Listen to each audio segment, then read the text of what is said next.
دوستان عزیزم سلام، امیدوارم که حالتون خوب باشه.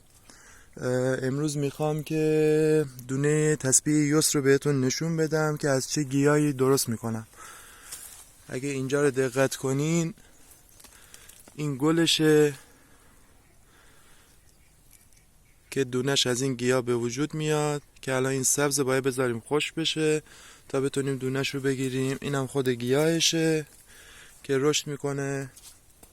حالا بریم که خود دونه رو ببینیم چه شکلیه.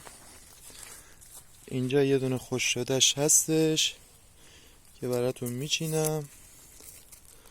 دقت کنی این دونشه. نگاه کنیم بچه ها.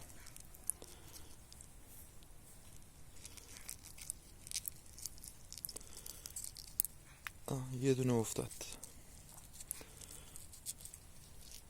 این گیاه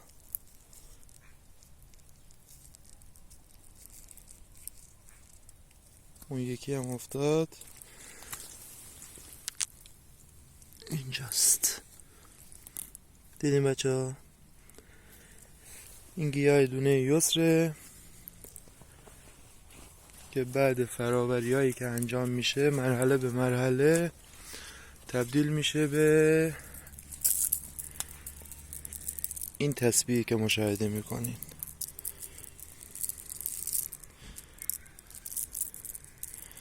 این تسبیح یسرمونه که اینجا میبینین ساخته شده. مرسی از همتون. خداحافظ.